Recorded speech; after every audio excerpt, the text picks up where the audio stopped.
Super question. இது ஒரு important question.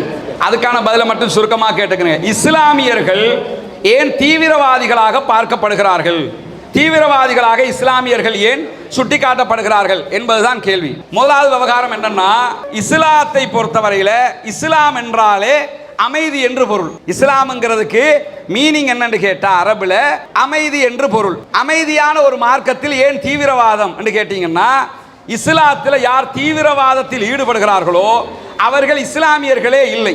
உதாரணமாக ஜஹரான் என்கிறவன் இலங்கையில குண்டுவெடிப்பு தாக்குதல் நடத்தினானா இல்லையா? இவனுடைய உடலை நாங்கள் அடக்குவதற்கு எடுத்துக்கொண்டோமா? நாங்க அடக்க மாட்டோம், எங்கேயாவது கொண்டு வீசிக்கிறீங்க அப்படின்ட்டோம். காரணம் என்னன்னா, இன்னொரு மனிதனை கொலை செய்கிறவன் முழு மனித சமூகத்தையும் கொன்றவனாவான் என்று குர்ஆன் எங்களுக்கு சொல்கிறது.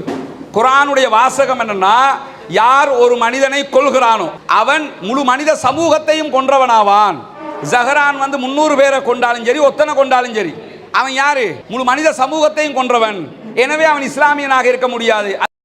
பயங்கரவாதிகளாக இருந்தாலும் சரி, யாரு பயங்கரவாதத்தில் ஈடுபட்டாலும் அவங்களை இஸ்லாமியர்களாக நாங்கள் பார்ப்பதில்லை. காரணம், இஸ்லாத்திலே இது போன்ற காரியங்கள் கற்றுத்தரவில்லை.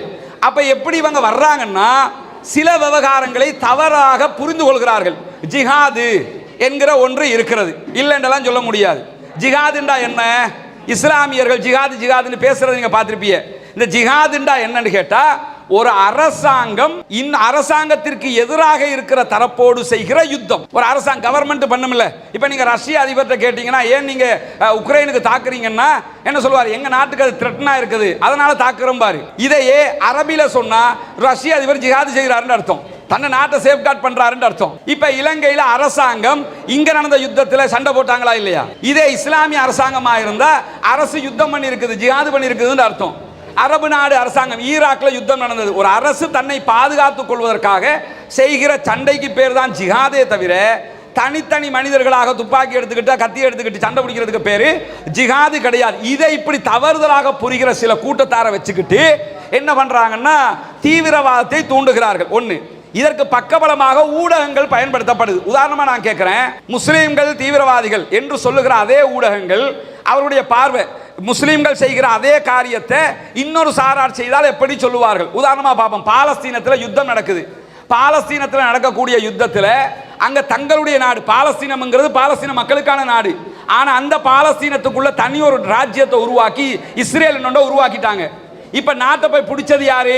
இஸ்ரேலியர்கள். பாலஸ்தீனம்ங்கிற நாட்டை கைப்பற்றினது இஸ்ரேலியர்கள். கைப்பற்றியவர்கள் சுதந்திர போராளிகளை போன்றும் அந்த நாட்டுக்கே உரியவன் தீவிரவாதியாகவும் காட்டப்படுறான். இது யார வேலை? இது ஊடகங்கள வேலை. எந்த அளவுக்கு கேட்டா, நீங்க ஊடகங்கள Facebookல போய் ஒரு நியூஸ போட்டீங்கன்னா உங்க Facebook'ை ஒன்னும் அந்த போஸ்டர் ரிமூவ் பண்ணுவாங்க, தொடர்ந்து போட்டா Facebook'ை பிளாக் பண்ணுவாங்க. காரணம் என்னன்னா, பயங்கரவாதி என்று இவர்கள் முடிவெடுத்திருக்கிறார்கள். அவங்கள பயங்கரவாதி, நாட்டுக்காக அவன் நாட்டுக்காக போராடுகிறவனை பயங்கரவாதி என்று சித்தரிச்சுட்டா அப்ப அந்த நாட்டுக்கே உரியவனுக்கு என்ன சொல்றதுங்கிற கேள்வி இருக்குது. இப்படி நியாயத்துக்காக போராடுகிறவர்களை கூட என்ன பண்றாங்கன்னா, சில நேரங்களில் பயங்கரவாதியாக சித்தரிப்பார்கள்.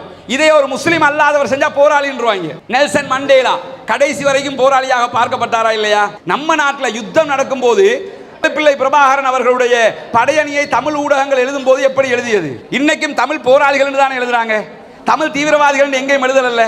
இதையே ஒரு பண்ணிட்டாங்க, பயங்கரவாதிகள் எழுதுவாங்க.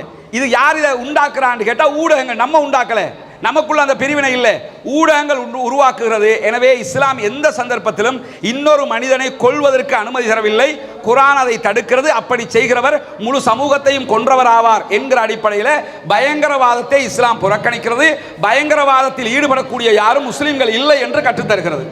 அன்பிற்கினிய சகோதர சகோதரிகளே, நமக்கெல்லாம் தெரியும், புனிதமிக்க ரமலானுடைய மாதத்தில் நம்ம வெளியிட்டு வந்த ஒரு அறிவிப்பு தான், பொத்துவில் பகுதிகளில் இலங்கையினுடைய கிழக்கு மாகாணத்தின் முதன்மை ஊராக இருக்கக்கூடிய அந்த ஊரில் ஒரு வீடில்லாத சகோதரர்களுக்கான 14 வீடுகளை அமைக்கிற திட்டத்தை நம்ம ஆரம்பிச்சிருக்கிறோம். அதற்குரிய பணிகள் மிக மும்முரமாக நடைபெற்று வருகிறது. அதனுடைய காட்சிகளை நீங்கள் பார்ப்பீங்க.